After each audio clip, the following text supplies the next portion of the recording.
แนวความคิดของสารคดีเรื่องนี้แม่นการร่วมเอาเสียงจากคนลาวให้ได้หลายที่สุดถึงว่าพวกเขามีทรัพยากรที่จำกัดหลายกว่า100คนจาก5แขวงของประเทศลาวได้บอกพวกเขาเกี่ยวกับสิ่งที่เฮ็ดให้พวกเขามีความสุข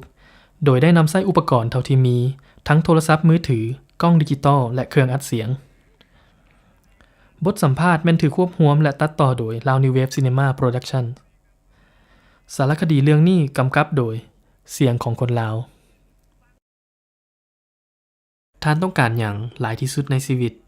อยากมีความสุขอยากมีความสุขอยากมีความสุขอยากมีความสุข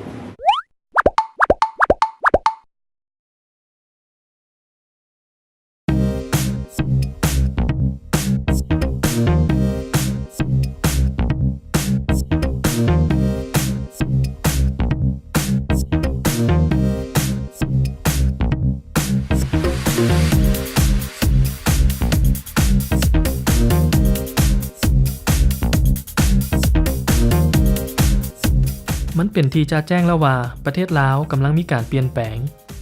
ประเทศลาวบ่มีทางออกสู่ทะเลและตั้งอยู่เขตตะเวนออกเฉียงใต้ที่มีประชากร 6.5 ล้านคนนั้นกำลังก้าวเข้าสู่ตลาดเสรีการเปิดซ้ายแดนและการญาติแย่งเอาทุนและผลประโยชน์ของโลกาภิวัตน์ในตลอดระยะเวลา10กว่าปีที่ผ่านมาในนครหลวงเวียงจันทน์การจราจรที่เพิ่มขึ้นตึกอาคารใหม่ๆที่เกิดขึ้นเพียงข้ามคืนกลายเป็นหัวข้อของการสนทนาในเวลาของการพัฒนาอันไววานี้เบิ่งคือว่ามันจำเป็นจะต้องหยุดจึ้งเพื่อพิจารณาถึงสิ่งสำคัญในชีวิตและการเปลี่ยนแปลงที่กำลังพาเฮาไปในทิศทางที่ถูกต้องหรือบ่ท่านคิดว่าการเปลี่ยนแปลงเหล่านี้จะเฮ็ดให้ท่านมีความสุขบ่ก็ภูมิใจแหละที่ว่าบ้านเฮามันมีการเจริญเติบโตเพิ่นเปิดกว้างทุกด้านเลยนะด้านเศรษฐกิจด้านสังคมตึกห้างร้านซุปเปอร์มาร์เก็ตนั่นก็มีขึ้นรถลายังก็หลายขึ้นเฮาก็มีความสุขสำหรับบ้านเฮานี่เนาะคิดว่าบ่เพราะว่าการเปลี่ยนแปลงที่ไวว่าเหล่านี้อาจจะเฮ็ดให้ประเทศลาวมีความเป็นลาวน้อยลงวิถีชีวิตของคนลาวก็มีการเปลี่ยนแปลงและข้อยก็เป็นห่วงว่าแม่นไผแท้จะได้รับผลประโยชน์หรืออาจจะมีกลุ่มคนที่ได้รับผลกระทบในทางลบซ้ำน้องคือว่าสิ่งที่เปลี่ยนแปลงหลายๆอย่างที่ผ่านมาน้องคือว่าเฮ็ดให้น้องมีความสุขซึ่งว่าเมื่อก่อนการติดต่อสื่อสารจะบ่มีอินเทอร์เน็ตเดี๋ยวนี้บ้านเฮาก็ติดต่อสื่อสารง่ายทางอินเทอร์เน็ตบ่ว่าจะเป็นรวมกับครอบครัวอยู่ต่างประเทศก็ดีอยู่เรื่องการเปลี่ยนแปลงแต่ว่ามันก็เปลี่ยนแปลงไหวพ้นให้ค่อยกังวลโตค่าของชีพที่สูงขึ้นเดี๋ยวนี้ค่าเช่าบ้านค่าไฟก็แพงอยู่แล้วถ้าโตไปหรืออนาคตมันแห่งสิแพงขึ้นเฮ็ดให้ค่อยและครอบครัวต้องได้เฮ็ดเวียนหนักขึ้น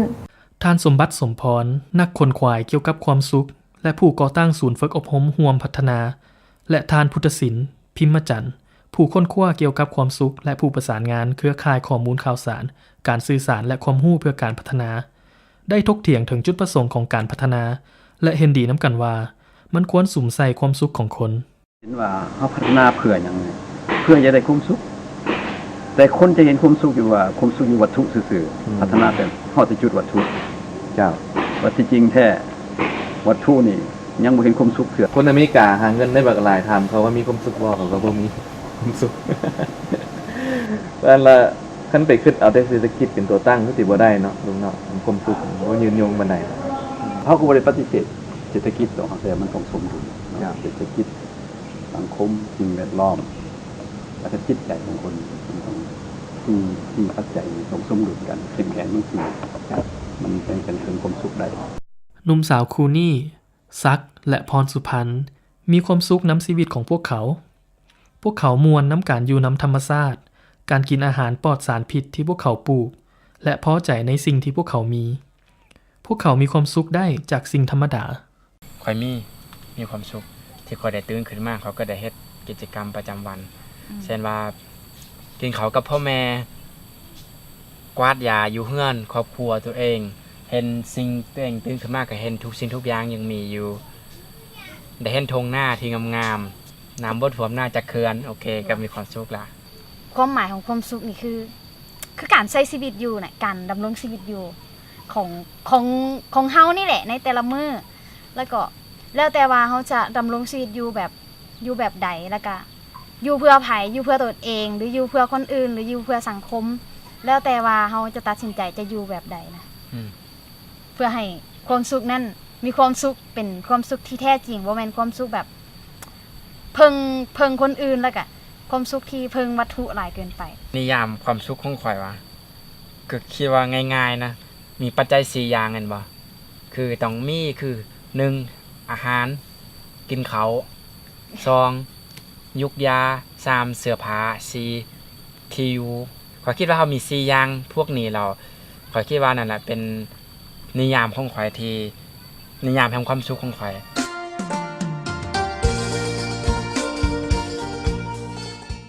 นางเพ็ญมาลีพ้นเสนาเป็นนักธุรกิจหญิงที่มีความมุ่งมั่นปัจจุบันนางเป็นผู้อำนวยการบริหารบริษัทผลิตสื่อแห่งหนึ่งทั้งซอยธุรกิจอสังหาริมทรัพย์ห้านกาเฟและโรงเรียนอนุบาลของครอบครัวการประสบผลสำเร็จในธุรกิจและชีวิตแม่นสำคัญต่อความสุขของนางความสุขของข่อยก็แม่นการประสบผลสำเร็จในชีวิตการประสบผลสำเร็จในชีวิตของข่อยมันมีอยู่2อย่าง1แม่นประสบผลสำเร็จทางด้านหน้าที่เวียกงานหน้าที่เวียกงานก็คือธุรกิจการค้าที่เฮาเฮ็ดปัจจุบันเฮาก็ต้องการให้มีคนยอมรับและก็สามารถสร้างผลกำไรให้เฮาได้สร้างฐานะให้เฮาได้และให้คนนับหน้าถือตาเนาะความสุขอันที่2ของข่อยเนาะที่ขาดบ่ได้ก็แม่นความสุขทางด้านชีวิตครอบครัวให้เฮาเป็นคนที่ประสบผลสำเร็จทางด้านชีวิตครอบครัวชีวิตครอบครัวมันแบ่งออกเป็น2ประเภทคือ1ชีวิตครอบครัวคืออ้ายน้องพ่อแม่เฮาก็อยากให้ฮักแพงปองดองกลุ่มเกี่ยวสามัคคีกันอยู่ในครอบครัวเดียวกันอันที่2มันชีวิตคู่ทั้งผัวเมีย2ผัวเมียเฮาก็ต้องฮักกันบ่ทิมบ่ปะกันเป็นผัวหนึงเมียเดียวอยู่นํกันตลอดไปแล้วความทุกข์ความสุขนํกันเนาะเดี๋ยวนี้ผู้คนพากันเว้าถึงเรื่องความสุขอยู่ในประเทศลาวถ้าเฮาเห็นดีว่าจุดประสงค์ของการพัฒนาแม่นเพื่อปรับปรุงชีวิตของประชาชนและเพื่อเฮ็ดให้พวกเขามีความสุขขึ้นนั่นมันคงเป็นการดีที่จะฮู้ว่าแม่นหยังเฮ็ดให้พวกเขามีความสุขกีฬาเพลย์ฟุตบอลแล้วก็อีกเต้นบอลเต้นฮิปฮอปแล้วก็อีกบอยกับฟอนอีกฟอนมันสิน่ะอีกห้องเพลงอีกกองเฮ็ดกิจกรรมกับหมู่เพื่อนหลายๆคนเป็นบ่และอีกเฮียนนี่ความสุขสำหรับเขาเนาะคิดว่าเป็นการที่มีอิสระได้เฮ็ดในสิ่งที่อยากเฮ็ดหรือว่าคันสิเว้าแท้ๆแล้วเป็นอิสระในการเป็นในสิ่งที่เขาเป็นมากกว่าหลังจากสอบบัตรแล้วเมื่อหาพ่อแม่เรียกพ่อแม่ก็สบายใจเขาก็สบายใจลูกเมียฟังความหรือว่าครอบครัวมีความสามัคคีมีความอบอุ่นนี่ข้าพเจ้าก็ภูมิใจในชีวิตบางคนนะจะว่าได้ว่าความสุขนี่คือการมีทุกสิ่งทุกอย่างคือความร่ำรวยแต่สำหรับอาตมาในความสุขนี่คือความพอใจในสิ่งที่ตนได้พอใจในสิ่งที่ตนมีสำหรับน้องแม่ก็คือการที่ได้เฮ็ดสิ่งใดสิ่งหนึ่งที่ตัวเองมักภาคและภูมิใจแม่ความสุขของน้องส่วนสิ่งที่เห็นน้องมีความสุขคือการท่องเที่ยว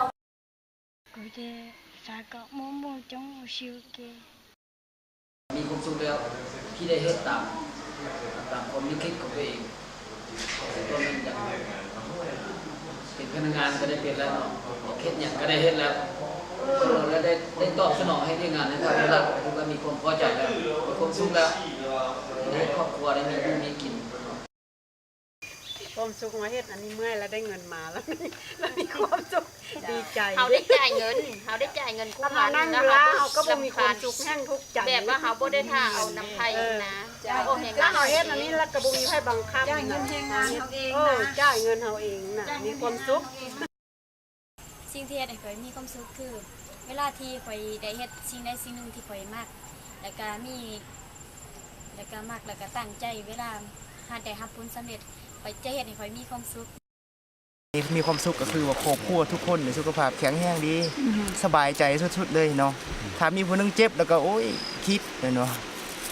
ประมาณนี้อาจจะบ่มีสิ่งนี้อันนี้เนี่ยสำคัญที่คนได้ความสุขที่สุด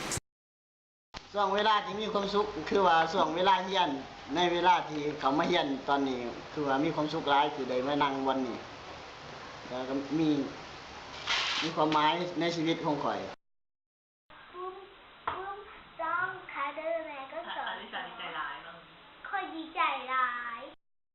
ทั้งสิ่งเบื้องนั่ง พอจื้อแล้วสำหรับเฮา ความสุขที่ได้มีคือเฮาได้ส่งความรู้ที่เฮามีให้นักเรียน คนสูงค่ะบ่จะตื่นมื้อเช้ามาแล้วก็เอาเฮ็ดเครื่องไปวัดคือเขาไปเจ้าแล้วเฮาไปวัดนำมาแล้วเฮาก็เอ็นเฮาเปลี่ยนเดือนนี้เฮาลูกซื่อๆเจ้า แต่ก่อนพ่อแม่เฮาเคยเว้าแล้วเนาะนี่สงครามนี่นั่นนี่เธอบ่มีความสุขตอนนี้ถือว่ามื้อลูกมื้อหลานขึ้นมามีความสุขแล้วบ่ได้ย้ายไปนั่นไปนี่ซั่นเนาะ การอบอุ่นกับพ่อแม่พ่อแม่ก็มีความสุขหลายก็ว่ากับพ่อแม่กับน้องกินข้าวพร้อมกันแล้วกันมีความสุข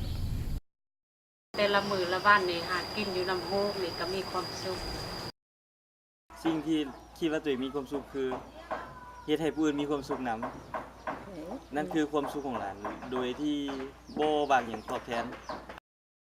สิ่งที่เฮ็ดให้ตัวเองมีความสุขนี่อันดับ1เนาะแม่นนั่นคนอ้อมข้างของเราเนาะให้ความรัก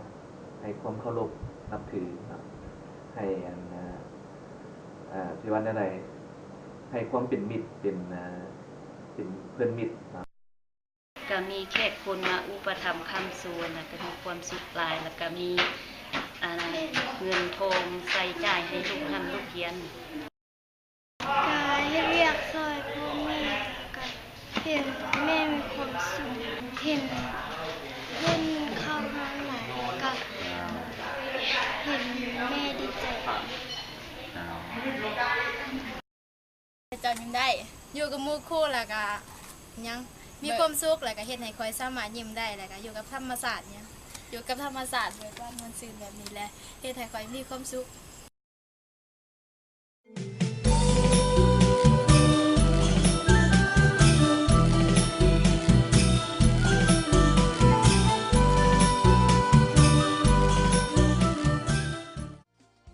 หลายคนเว้าว่าการศึกษา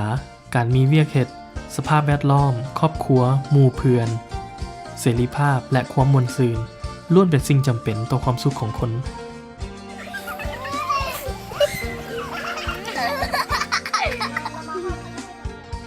พวกเขาต่างพากันซอกหาความสุขและคนจำนวนหนึ่งเชื่อว่าเฮาพากันซอกหาความสุขนอกตัวเฮามาโดนนานแล้ว ให้เขามีความสุขแบบมีหลายอันเนาะแต่ว่ามีหลายอันแล้วแต่คณะแล้วแต่สิ่งที่เฮ็ดบางเทื่อเขาคิดว่าการที่ว่าสำหรับความสุขกันนะก็เกิดขึ้นได้ง่ายและบางเทื่อก็หมดได้ง่ายคือกันแต่บางสิ่งที่ว่ามีความสุขมันก็จะอาจจะมีสำหรับเขานะคิดว่าความสุขก็มีลักษณะระยะสั้นและก็ระยะยาวนี่สั้นหรือว่ายาวหรือว่าคราวเดียวแล้วก็หมดไปตัวอย่างสินะหรือว่าความสุขที่ว่าอยู่ดนๆนำเฮาแต่บางเทื่อเฮาโดนบ่รู้สึกว่าเป็นความสุข ถ้าโรงเรียนสอนเจ้าแข่งให้เก่งกว่าหมู่ดีกว่าหมู่หรือว่าได้คะแนนหลายกว่าหมู่นี่ชนะหมู่อยู่เลยอันนั้นเป็นความสุขชั่วคราวโดนไปชนะผู้นี้แล้วก็ยังต้องชนะผู้หน้าชนะผู้มือบ่สุดจะเถื่อเลยพวกการศึกษาและการพัฒนาของเฮานี่พาเฮาหลงทางก็เลยเดินตามความสุขที่ว่าเป็นของปลอม ความสุขนี่แท้บ่ได้คิดเรื่องเงินเรื่องคำมีเงินว่าสิมันสิมีความสุขบอกมันอยู่ในใจต่อให้จะมีเงินล้านก็บ่เป็นสุขผู้ใดอยากได้ผู้ใดอยากเห็นได้เฮ็ดเอาเอง มันก็มี2อย่างเพราะว่าอย่างที่1แล้วมีสุขกายสุขทางใจนี่แปลว่าสุขที่สุขใจนี่มันคือสุขทางไหนสุขอยู่ทางไหนคือว่าสุขอยู่ไหนศีลธรรมสุข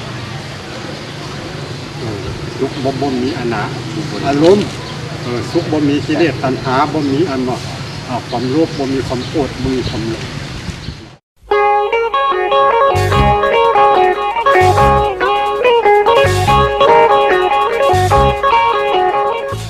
มันเบิ่งคือว่ามีหลายสิ่งหลายอย่างเฮ็ดให้คนลาวมีความสุข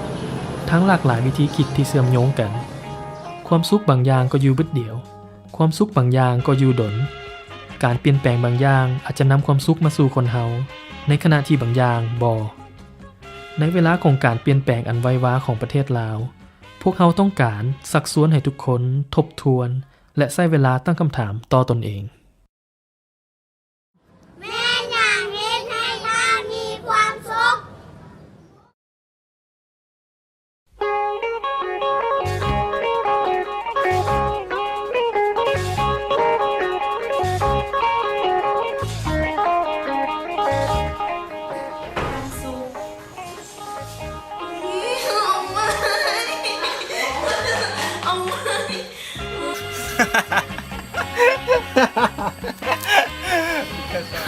กระสานงานยิ้มเลยเต็มที่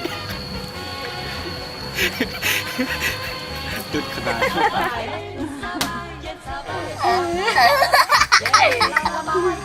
ร้อนเล่น